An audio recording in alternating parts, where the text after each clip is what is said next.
सतवीं class के प्यारे विद्यार्थियों टर्म 2 मैथ विषय की तैयारी वास्ते अध्याय 12 बीज गणितिक व्यंजक अलजैब्रिक एक्सप्रैशन शुरू करन जा रहे हैं। बहुत ही सौखा चैप्टर है और बहुत ही सौखे ढंग नाल सिखाने की कोशिश करूँगा। ध्यान नाल वीडियो नूं सुनना है, ध्यान नाल देखना है, तो अपनी अपनी कॉपियों के उत्ते इस वीडियो नूं देख के सवाल भी हल करने ने। तो जेकर हजे तक किसी बच्चे ने मेरे चैनल नूं सबसक्राइब नहीं किया तो जरूर कर दईओ, तो नाल इस वीडियो नूं लाइक करना ना भुल्लिओ, तो शेयर तो अपने हर फ्रेंड के नाल करिओ।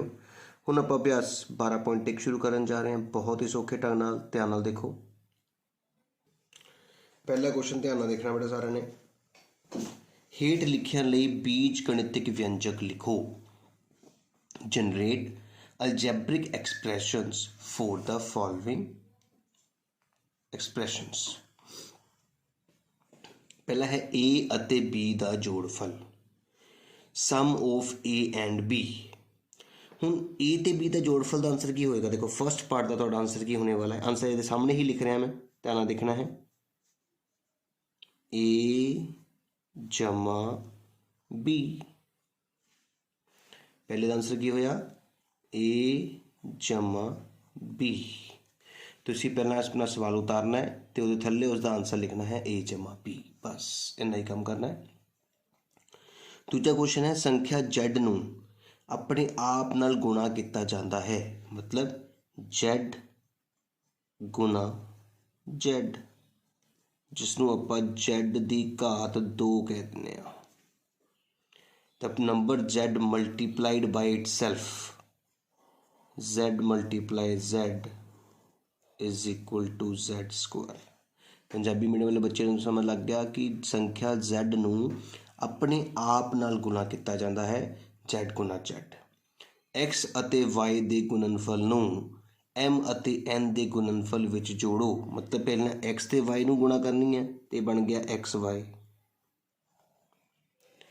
फिर M ते N नूं गुणा करनी है, ये बन गया MN, तो इन्हों की करना है जोड़ करनी है, विचकार लगाता जोड़, बन गया आंसर। है ना सौखा। संख्या P नूं 5 नाल भाग करो। देखो ध्यान नाल, P नूं 5 नाल भाग करो, करता क्यू नाल गुणा करो, गुणा करता क्यू दे नाल, ये बन गया P क्यू बटा 5। उम्मीद है समझ आ रहा है तुहानूं। पंजवां पार्ट संख्या Z दे अद्धे नूं, संख्या Z दा अद्धा Z बटा 2 T दे दुगने विच जोड़ो, जोड़ करनी है पर किहदे विच T दा दुगना 2T। संख्या X अते Z दे वर्गां नूं जोड़ो, X दा भी वर्ग ते Z दा भी वर्ग, तो इन्हों आपस की करनी है जोड़ना है।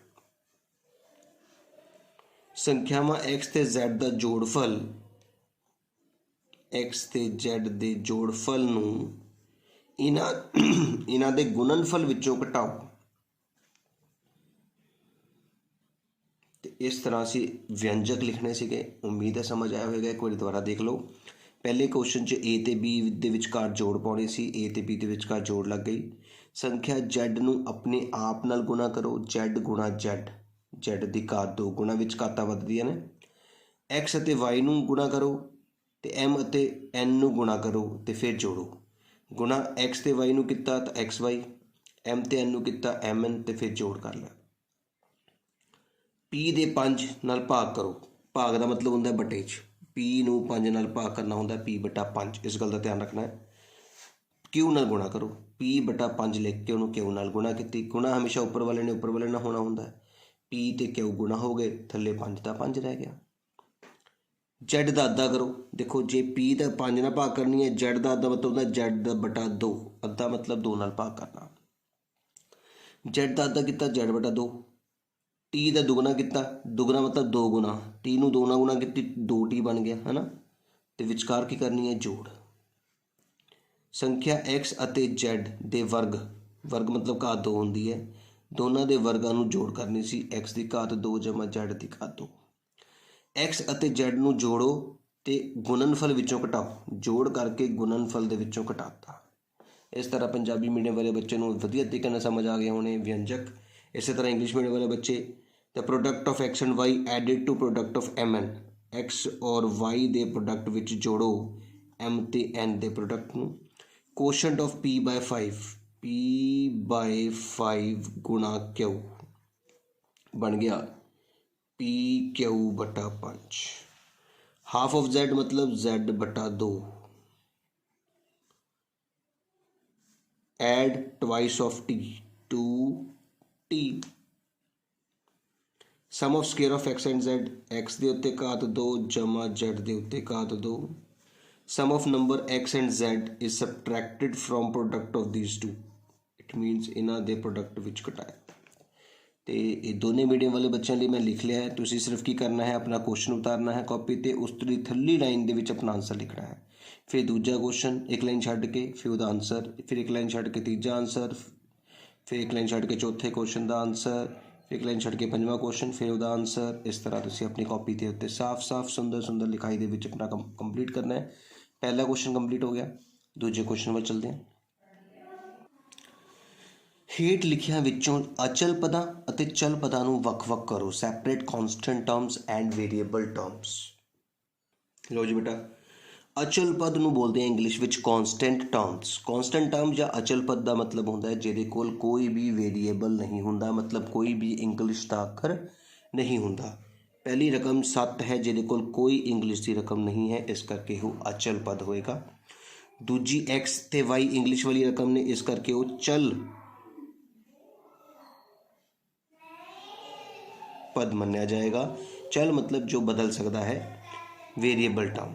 ਤੀਜੀ ਕੋਲ ਵੀ x ਹੈ, ਇਸ ਕਰਕੇ ਉਹ ਵੀ ਅਚਲ ਮਤਲਬ ਵੇਰੀਏਬਲ ਵਾਲੀ ਟਰਮ ਦੇ ਵਿੱਚ ਐਂਟਰ ਹੋਏਗੀ।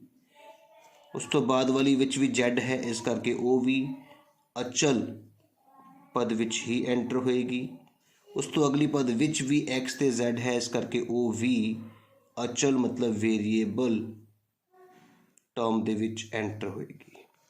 ਤੇ ਇਸ ਤਰ੍ਹਾਂ ਅਸੀਂ ਆਪਣੇ ਕੁਐਸਚਨ ਦੇ ਵਿੱਚ ਚਲ ਪਦ ਤੇ ਅਚਲ ਪਦ ਨੂੰ ਵੱਖਰਾ ਕਰ ਲਿਆ ਹੈ। ਇਹੀ ਸਾਡਾ ਇਸ ਕੁਐਸਚਨ ਦਾ ਆਨਸਰ ਹੋਏਗਾ। ਦੂਜਾ ਕੁਐਸਚਨ ਉਮੀਦ ਹੈ ਸਮਝ ਆਇਆ ਹੋਵੇਗਾ ਕਿ ਕੀ ਹੁੰਦੇ ਨੇ ਚਲ ਤੇ ਕੀ ਹੁੰਦਾ ਹੈ ਅਚਲ। ਅਚਲ ਜਿਹੜਾ ਬਦਲ ਨਹੀਂ ਸਕਦਾ, ਕੌਨਸਟੈਂਟ ਹੁੰਦਾ ਹੈ, ਜਿਹਦੇ ਕੋਲ ਕੋਈ ਇੰਗਲਿਸ਼ ਦਾ ਅੱਖਰ ਨਹੀਂ ਹੁੰਦਾ। ਚਲ ਪਦ ਜਾਂ ਵੇਰੀਏਬਲ ਟਰਮ ਉਹ ਹੁੰਦੀਆਂ ਨੇ ਜਿਹਨਾਂ ਕੋਲ ਇੰਗਲਿਸ਼ ਦਾ ਅੱਖਰ ਹੁੰਦਾ ਹੈ। ਤੀਜਾ ਕੁਐਸਚਨ ਦੇਖੋ ਜੀ, ਹੇਠ ਲਿਖੇ ਵਿਅੰਜਕਾਂ ਵਿੱਚ ਪਦਾਂ ਅਤੇ ਉਹਨਾਂ ਦੇ ਗੁਣਨਖੰਡਾਂ ਨੂੰ ਲਿਖੋ। Write the terms and factors for each of the following algebraic expression. ਮਤਲਬ ਮੈਂ ਦੇਖੋ ਆਪਣਾ ਸੋਲਿਊਸ਼ਨ ਕਰਨ ਲਈ, ਹੱਲ ਕਰਨ ਲਈ 3 ਬਾਕਸਿਸ ਬਣਾਏ ਨੇ, 1 2 3, ਤੁਸੀਂ ਵੀ ਕਾਪੀ ਤੇ ਦੇ ਬਣਾ ਲੈਣੇ ਆ। ਸਭ ਤੋਂ ਪਹਿਲਾਂ ਮੈਂ ਇਸ ਬਾਕਸ ਦੇ ਵਿੱਚ ਆ ਵਿਅੰਜਕ ਜਿਹੜੇ ਕਿ ਕੁਐਸਚਨ ਦਿੱਤੇ ਗਏ ਨੇ A B C D E F G H, ਇਹ ਸਾਰੇ ਲਿਖਣ ਜਾ ਰਿਹਾ। ਦੇਖੋ ਬੇਟਾ, ਮੈਂ ਆਪਣੇ ਹੱਲ ਦੇ ਵਿੱਚ ਵਿਅੰਜਕ ਲਿਖ ਲਏ ਨੇ। ਪਹਿਲਾ part A B C D E ਇਸ ਤਰ੍ਹਾਂ ਨਾਲ। ਹੁਣ ਅਸੀਂ ਇੱਥੇ ਕੀ ਲਿਖਾਂਗੇ, ਇੱਥੇ ਅਸੀਂ ਲਿਖਾਂਗੇ ਉਹਨਾਂ ਦੇ ਪਦ ਤੇ ਉਹਨਾਂ ਦੇ ਗੁਣਨਖੰਡ ਬਾਰੇ। ਤੇ ਇੱਥੇ ਸਾਡੇ ਕੋਲ ਆ ਜਾਏਗਾ ਪਦ ਤੇ ਇੱਥੇ ਕੀ ਆ ਜਾਏਗਾ ਗੁਣਨਖੰਡ। ਇੰਗਲਿਸ਼ ਵਾਲੇ ਬੱਚੇ ਕੀ ਲਿਖਣਗੇ, ਟਰਮਸ ਐਂਡ ਫੈਕਟਰਸ। ਇੱਥੇ ਕੀ ਆ ਜਾਏਗਾ ਟਰਮਸ, ਇੱਥੇ ਆ ਜਾਣਗੇ ਫੈਕਟਰਸ।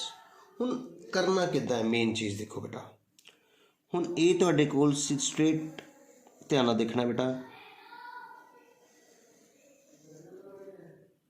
ਟਰਮਸ ਪਦ ਕਿਹੜੇ ਹੁੰਦੇ ਨੇ, ਪਲੱਸ ਤੋਂ ਪਹਿਲਾਂ ਪਦ ਵੱਖਰਾ ਹੁੰਦਾ ਹੈ, ਪਲੱਸ ਤੋਂ ਬਾਅਦ ਵਾਲਾ ਪਦ ਵੱਖਰਾ ਹੁੰਦਾ ਹੈ। ਇਹਦਾ ਮਤਲਬ ਸਾਡੇ ਕੋਲ 2 ਪਦ ਨੇ, ਇੱਕ 2x ਦੀ ਘਾਤ 2 ਤੇ ਇੱਕ 3xy। ਆਈ ਗੱਲ ਸਮਝ। ਅਗਲੇ ਪਾਰਟ 'ਚ ਵੀ ਦੇਖੋ, ਅਗਲੇ ਪਾਰਟ ਦੇ ਵਿੱਚ ਵੀ ਜੇ ਮੈਂ ਟਰਮਸ ਦੀ ਗੱਲ ਕਰਾਂ, ਸਾਡੇ ਕੋਲ ਇੱਕ ਤੇ ਇੱਕ 2 ਟਰਮਸ ਨੇ। ਕਿਹੜੀ ਇੱਕ 15x ਦੀ ਘਾਤ 2y ਤੇ ਦੂਜੀ 3xy ਦੀ 2। ਇਸੇ ਤਰ੍ਹਾਂ ਮੈਂ ਅਗਲੇ ਕੁਐਸਚਨ ਦੀ ਗੱਲ ਕਰਾਂ ਤੇ ਉਹਦੇ ਕੋਲ ਸਿਰਫ ਇੱਕ ਹੀ ਪਦ ਹੈ ਬੇਟਾ, ਸਾਡੇ ਕੋਲ -7 एक्स वाई जैड की 2, क्योंकि 2 रकमां नहीं हैगियां, इक्को ही रकम है। तो जे मैं उस तो अगले क्वेश्चन की गल करा डी पार्ट की, तो तुसीं देख सकते हो साडे कोल एक ते एक 2 पद ने, 2 टर्म्स ने, 100 पी ते क्यू, ते 10 पी दी 2 ते क्यू दी 2। तो इस तरह मैं इस तो अगले रकम की गल करा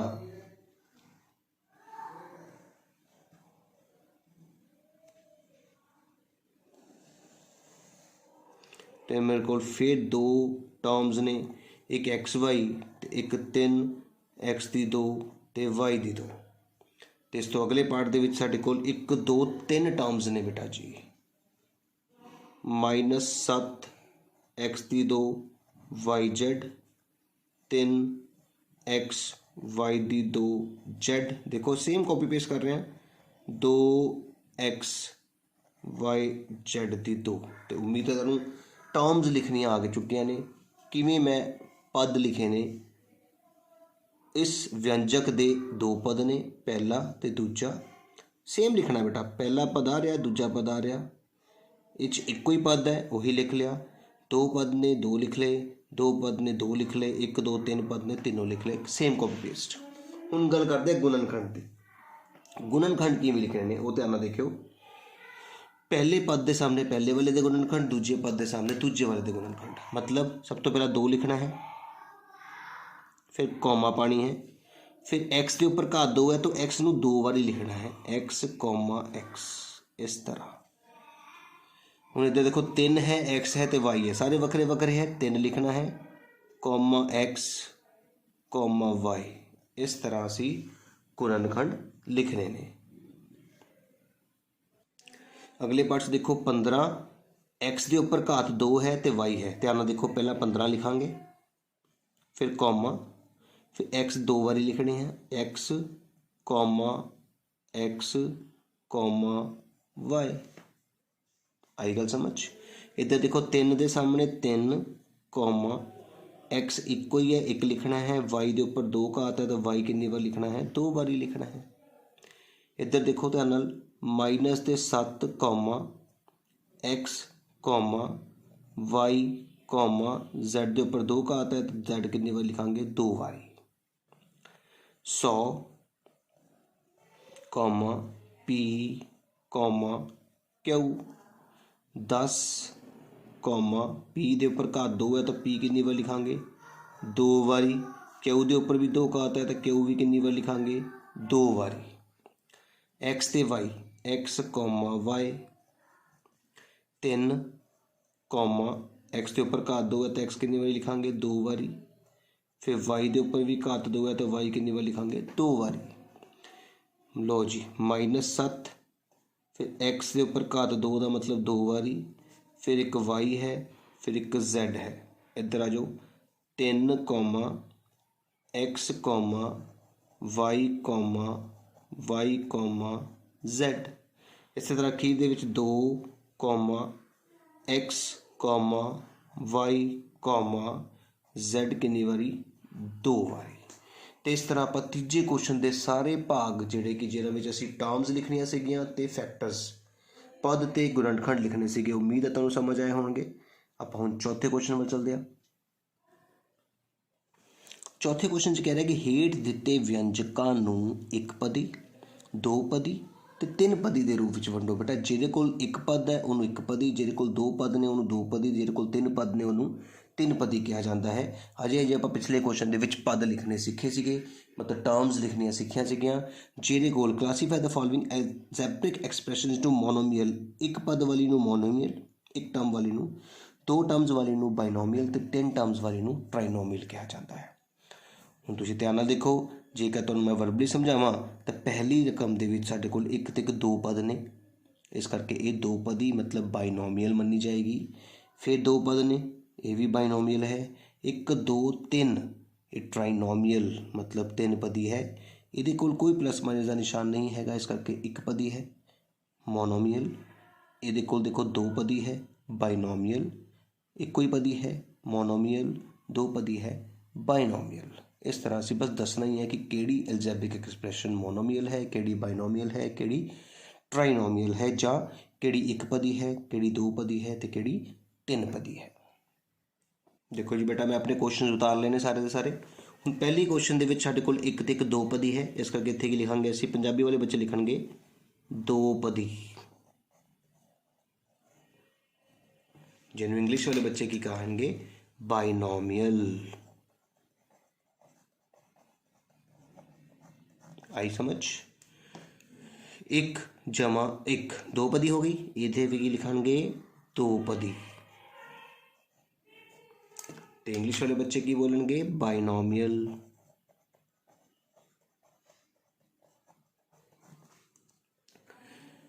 एक प्लस पा के दूजी प्लस पा के तीजी तीन पदी,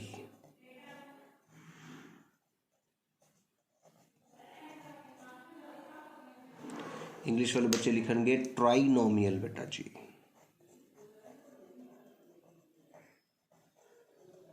नालों नाल अपनी कॉपी ते भी कर सकते हो समझ के। अगले जी देखो, इक्को ही रकम है, इस करके इसनूं कहांगे एक पदी।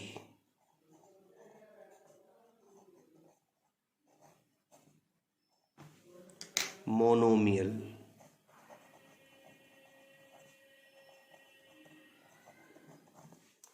इस तो अगले चलते हैं, साढ़े कोल एक जमा एक दो पदी,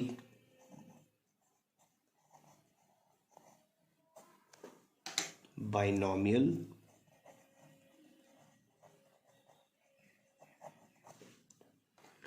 एक मतलब एक पदी मतलब मोनोमियल।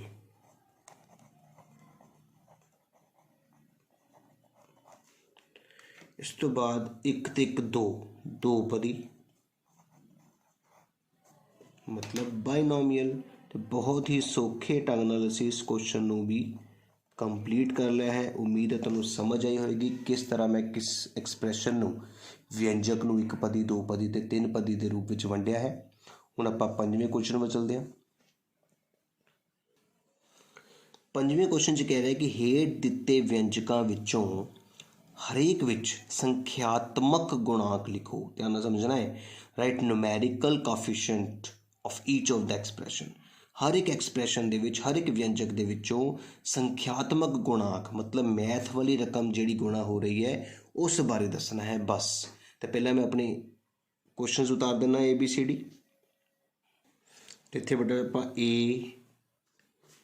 ABC, ए पार्ट है साढ़े कोल 2x, बी पार्ट है -3/2 XYZ, सी पार्ट है 7/2 x की घात 2 ते p। इस तो बाद साढ़े कोल डी पार्ट आ जाता है -p की घात 2 ते q की घात 2। तो इस तो बाद साढ़े कोल ई पार्ट आ जाता है -5mn की घात 2। तो इस तरह से असीं अपना एक बॉक्स क्रिएट कर लिया जिहदे विच असीं अपने सारे क्वेश्चनस लिख ले ने। हुण आपां इन्हां क्वेश्चन का आंसर करांगे, ध्यान नाल देखियो। संख्यात्मक गुणांक न्यूमैरिकल कोफिशिएंट का मतलब है कि इस व्यंजक के कोल मैथ वाली किहड़ी रकम है, 2 खत्म, ये साडा आंसर हो गया। ये कोल की है -3/2, इनू बोलते हैं आपां न्यूमैरिकल कोफिशिएंट, संख्यात्मक गुणांक। संख्यात्मक गुणा किहड़ा है इत्थे, गुणांक बेटा आ नहीं देखना, ये x की घात 2 का मतलब x गुणा x होंदा है। न्यूमैरिकल जिहड़ा है संख्यात्मक सिर्फ और सिर्फ 7/2 है। ये कोल कुछ भी नहीं है तो इत्थे अपनी मर्जी नाल की लगाओगे, एक लगाओगे, क्योंकि कुछ भी ना हो तो एक होंदा है मतलब -1। इधर की है -5। इस तरह आपां अपना क्वेश्चन नंबर 5th जिस दे विच असीं सिर्फ न्यूमैरिकल कोफिशिएंट्स मतलब संख्यात्मक गुणांक दसने सीगे दिते हुए व्यंजकों के, वो आप दस चुके हैं। 5 क्वेश्चन कंप्लीट हो चुके हैं अपना।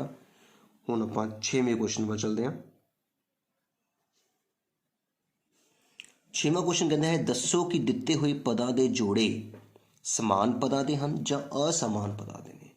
State weather the following given pairs of terms of like और अनलाइक। बहुत ही सौखा क्वेश्चन बेटा। समान पद का मतलब होंदा है इंग्लिश वाले अखर दोनों विच इक्को जिक्के ने। देखो इधर भी वाई इंग्लिश का अखर देखना है, मैथ वाला अखर नहीं देखना, संख्यात्मक गुणांक नहीं देखना। सिर्फ चल पद देखना है, इधर भी वाई इधर भी वाई, तो ये किहड़ी है समान पद ने। इत्थे एक्स हैगा नहीं, इत्थे एक्स है, ये असमान पद हो गए। ਆਪਾਂ मैथ वाली रकमां नहीं देखनियां बेटा, याद रखियो, सिर्फ इंग्लिश वाली रकमां देखनियां ने। इत्थे एक्स के उपर 2 लगा है तो वाई के उपर कुछ नहीं लगा, इत्थे एक्स के उपर 2 नहीं, इसका मतलब ये असमान होणगे। एम कला एन के उपर 2, एम कला एन के उपर 2, पर एक क्यू होर भी है, इत्ते क्यू है नहीं। इंग्लिश वाले अखर बिल्कुल सेम होने चाहिए ने, ये वक्रे हो गए, असमान पद विच एंटर कर गया। पी है क्यू है, पी है पर क्यू के उपर घात 2 लगी है, इत्थे घात 2 नहीं लगी सी, इस करके ये भी असमान पदां दे विच एंटर हो गया। इत्थे कोई इंग्लिश का अखर नहीं, इत्थे भी कोई इंग्लिश का अखर नहीं, इस करके ये समान पदां दे विच एंटर हो गया। आई गल समझ। सिर्फ इंग्लिश वाले अखर देख रहे ने, जे दोनों पासे इंग्लिश के अखर इक्को जिक्के ने तो फिर समान, तो जे इक्को जिक्के नहीं ने तो फिर असमान। लो जी, आप अपने क्वेश्चन उतार लेने। पहले क्वेश्चन के देखो इंग्लिश का अखर वाई है, इधर भी वाई है, इस करके इतने की लिखांगे समान पद।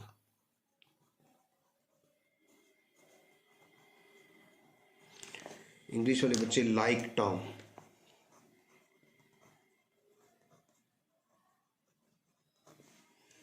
दूजे विच देखो इत्थे इंग्लिश का अखर है ही नहीं, इत्थे हैगा, इट मीनस असमान पद।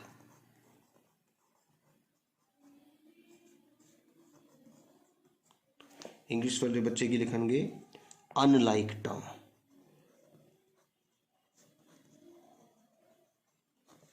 तीजे क्वेश्चन के देखो है तो इंग्लिश के अखर सेम, एक्स है वाई है, एक्स है वाई है, लेकिन इतने एक्स के उपर घात लगी है, इतने वाई के उपर घात 2 लगी है, वक्रे वक्रे हो गए, असमान। बिल्कुल सेम, पावर भी जिथे घात लगी है उत्थे ही घात होनी चाहिए है, नहीं तो असमान लिखा जाएगा, अनलाइक टर्म।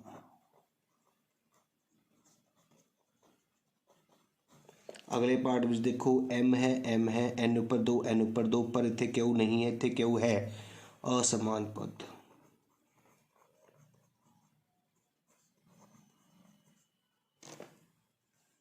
Unlike term.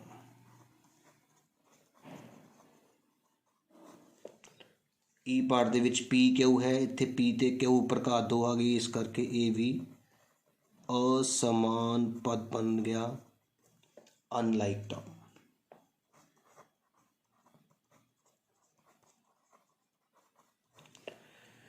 अगले पार्ट देखो कोई इंग्लिश के अखर नहीं, इस करके ये समान पद हो गया। बहुत ही सिंपल तरीके नाल समझाने की कोशिश की है बेटा। एक सिंगल क्वेश्चन तुहानूं समझाया 6वें पार्ट का भी। हुण 6वां क्वेश्चन भी कंप्लीट हो चुका है अपने कोल। हुण आपां 7वें क्वेश्चन में चलते हैं। 7वां क्वेश्चन देखो, हेठ लिखे बीज गणितिक व्यंजकों विच गुणांक लिखो। In the following algebraic expression write the coefficient of x in, मतलब व्यंजक दे विचों इस रकम का गुणांक लभना है। हुण ये ध्यान नाल समझना है किवें लिखना। देखो ध्यान नाल, देखो बेटा मैं अपने क्वेश्चन लिख लेने। इंग्लिश मीडियम वाले बच्चे लिए क्वेश्चन ऊपर लिखे ही हुए थे, पंजाबी मीडियम वाले बच्चे लिए मैं क्वेश्चन नीचे लिख देते हैं। पहला क्वेश्चन है एक्स इन एक्स की घात 2 वाई, मतलब एक्स की घात 2 वाई के विचों एक्स का गुणांक लभना है। हुण तुसीं देखो किद्दां लिखना है। हुण एक्स, हुण तुहानूं पता है कि एक्स की घात 2 वाई का मतलब हुंदा है एक्स 2 वारी है तो वाई इकल्ला है। हुण तुसीं की करना है, देखो ध्यान नाल, एक्स की घात 2 तो वाई नूं असीं किद्दां लिखते हुंदे हां, एक्स फिर वाई। सब तो स्टार्टिंग जो तुहानूं समझाया सीगा। हुण असीं एक्स का गुणांक एक्स नूं सर्कल कर देना है, बाकी जो बच गया वो तुहाडा आंसर एक्स वाई। आई गल समझ। एक्स का गुणांक जो एक्स नूं छड्ड के बाकी सारा उसका गुणांक होएगा। इस तरह बी पार्ट च देखो 15 एक्स के उपर घात 2 है, फिर वाई है, फिर जैड है। इसमें असीं किंज लिखते हैं 15 कॉमा फिर एक एक्स, फिर 2 वारी एक्स क्योंकि एक्स के उपर घात 2 है, फिर वाई, फिर जैड। हुण आपां ये जिहड़ी रकम देख रहे हो जिहदा गुणांक लभना है वो एक्स वाई जैड नूं सर्कल कर देना है। कर लिया। हुण की बच गया दसो, 15 ते एक्स आंसर। उम्मीद है समझ आ रहा है कि किस तरह से किसी रकम का गुणांक पता कर रहे हैं। इस तरह सी भाग देखो, 3 पी की घात 2 क्यू की घात 2 आर की घात 2 नूं असीं किंज लिखांगे 3 P P Q Q R R है ना। हुण इह चों आपां देखो 3 नूं कट देना है, एक पी नूं कट देना है, तो क्यू 2 कटने हैं। देखो कटते, हुण तुहाडे कोल की बच गया, एक पी बच गया, आर ते आर 2 आर बच गए, तो आर दी 2। ये तुहाडा आंसर आ गया। इस तरह भी असीं कर सकते हैं। इधर आ जाओ, एम दी घात 2 दे अगे जमा एन दी घात 2 विचों असी एम दी घात 2 का गुणाक, एम दी घात 2 का गुणाक तो कुछ नहीं है, तो फिर असी कित्थे की लिखते हैं 1, तो इसका आंसर की आ गया 1 आंसर आ गया। सीधा ही आंसर लिखता असी। 4 पार्ट कंप्लीट हो चुके हैं, 5वें पार्ट वाल चलते हैं। एक्स वाई का गुणाक, बेटा देखो इत्थे एक्स वाई है नहीं, इत्थे एक्स वाई नहीं, सिर्फ इत्थे है ना, एक एक्स छड्ड दिओ, एक वाई छड्ड दिओ, तो इसका मतलब आंसर की आ गया तुहाडे कोल एक्स, एक छड्डता एक आ गया वाई। तो इस तरह साडा 7वां क्वेश्चन जिहड़ा है वो भी कंप्लीट हो चुका है। 8वें क्वेश्चन पर चलते हैं। 8वां क्वेश्चन देखो बेटा जी, हेठां दिते व्यंजकां दे पद ਅਤੇ ਉਹਨਾਂ ਦੇ ਗੁਣਨਖੰਡਾਂ ਨੂੰ ਪਛਾਣੋ, ਫਿਰ ਦਰਖਤ ਚਿੱਤਰ ਦੁਆਰਾ ਵੀ ਦਰਸਾਓ। Identify the term and their factors in the following algebraic expressions by tree diagram. ਬਿਲਕੁਲ ਸੇਮ ਇੱਦਾਂ ਦਾ ਹੀ ਕੁਐਸਚਨ ਅਸੀਂ ਸਟਾਰਟਿੰਗ ਦੇ ਵਿੱਚ ਕੀਤਾ ਸੀਗਾ, ਉਹੀ ਕੁਐਸਚਨ ਹੁਣ ਦਰਖਤ ਦੁਆਰਾ ਦਰਸਾਉਣਾ ਹੈ। ਧਿਆਨ ਨਾਲ ਦੇਖਿਓ, ਪਹਿਲਾ ਸੋਲੂਸ਼ਨ ਕਰਕੇ ਦਿਖਾ ਰਹੇ ਹਾਂ। ਪਹਿਲੀ ਰਕਮ ਹੈ ਸਾਡੇ ਕੋਲ 12xy ਜਮਾ 7x ਦੀ 2, ਜਿਹਦੇ ਕੋਲ ਇੱਕ ਤੇ ਇੱਕ 2 ਟਰਮਸ ਨੇ। ਧਿਆਨ ਨਾਲ ਦੇਖਣਾ बेटा, ਅਸੀਂ ਕਿਸ ਤਰ੍ਹਾਂ ਬਣਾਵਾਂਗੇ ਦਰਖਤ। ਸਭ ਤੋਂ ਪਹਿਲਾਂ ਮੈਂ ਇਸ ਆਪਣੀ ਰਕਮ ਨੂੰ ਇੱਕ ਐਰੋ ਦਿੱਤਾ ਹੈ, ਤੇ ਇਸ ਐਰੋ ਦੇ ਵਿੱਚ ਅਸੀਂ ਇਸ ਦੀਆਂ 2 ਰਕਮਾਂ ਲਿਖਾਂਗੇ। ਦੇਖੋ 2 ਪਦ ਲਿਖਾਂਗੇ। ਪਹਿਲਾ ਪਦ ਹੈ 12x ਤੇ y, ਦੂਜਾ ਹੈ 7x ਦੀ 2। ਇਹ ਟਰੀ ਦੀਆਂ 2 ਬ੍ਰਾਂਚਿਸ ਹੋ ਗਈਆਂ, ਕਿਉਂਕਿ ਦੇਖੋ ਇਹ 2 ਪਦੀ ਹੈ ਤਾਂ 2 ਬ੍ਰਾਂਚ ਹੋਣਗੀਆਂ, 3 ਪਦੀ ਹੋਊਗੀ ਤਾਂ 3 ਬ੍ਰਾਂਚ ਹੋਣਗੀਆਂ, ਠੀਕ ਹੈ ਨਾ।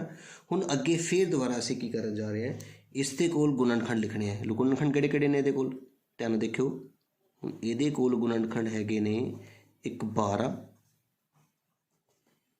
ਫਿਰ ਇੱਕ x, ਫਿਰ ਇੱਕ y, ਇੱਦਾਂ ਹੀ ਲਿਖਦੇ ਨਾ ਆਪਾਂ। ਇਸੇ ਤਰ੍ਹਾਂ ਇਹਦੇ ਕੋਲ ਗੁਣਨਖੰਡ ਕਿਹੜੇ ਕਿਹੜੇ ਨੇ, एक 7 है, एक्स ਨੂੰ ਕਿੰਨੀ ਵਾਰ ਲਿਖਣਾ ਹੈ, 2 ਵਾਰੀ, एक्स है तो फिर एक्स है। तो इस तरह से अपने क्वेश्चन का एक ट्री डायग्राम बनाया है, दरख्त बनाया है। क्वेश्चन कंप्लीट हो चुका है। इसी तरह हुण आपां बी पार्ट करांगे। बी पार्ट दे विच साडे कोल 3 पदी ने बेटा। साडे कोल जिहड़ी रकम है वो है पी दी 2 क्यू दी 2 जमा, पहला अपना क्वेश्चन उतार लीए, 3m n दी 2 माइनस पी क्यू आर। ਹੁਣ ਇਹ ਰਕਮ ਸਾਡੇ ਕੋਲ 3 ਪਦੀ ਹੈ, ਇਸ ਕਰਕੇ ਇਸ ਦੀਆਂ 3 ਬ੍ਰਾਂਚਾਂ ਹੋਣਗੀਆਂ, 1 2 3। ਧਿਆਨ ਨਾਲ ਦੇਖਿਓ। ਹੁਣ ਪਹਿਲੀ ਰਕਮ ਹੈ ਸਾਡੇ ਕੋਲ p ਦੀ ਘਾਤ 2 ਤੇ q ਦੀ ਘਾਤ 2, ਦੂਜੀ ਹੈ 3m n ਦੀ 2, ਤੀਜੀ ਹੈ ਮਾਈਨਸ p q ਤੇ r। ਹੁਣ ਇਹਨਾਂ ਦੀ ਅੱਗੇ ਬ੍ਰਾਂਚਿਸ ਬਣਾਉਣੀਆਂ। ਹੁਣ ਇੱਧਰ ਦੇਖੋ ਧਿਆਨ ਨਾਲ, ਇਹਦੇ ਕੋਲ ਇੱਕ p ਹੈ, 2 पी है क्योंकि पी के ऊपर घात 2 है, फिर क्यू है, तो फिर दोबारा एक क्यू है। इसी तरह हुण इहदे कोल चलते हैं। हुण इहदे कोल देखो जी, पहला है 3, फिर इक्को ही m है, पर n के ऊपर घात 2 लगी है, इसके इहदे कोल n 2 होणगे। इसी तरह आपां इस अखीरली रकम दे कोल चलते हैं, जिहदे कोल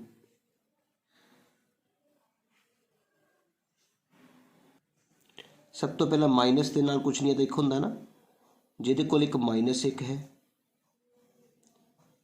फिर P है, फिर Q है, तो फिर R है। इस तरह से अपने 3 पदी का भी एक दरख्त चित्र बना लिया है। तीजे भाग वाल चलते हैं। लो जी, तीजे पार्ट में साडे कोल 3 रकमां ने, ते 3 रकमां दा असीं की बनावांगे, 3 पदी।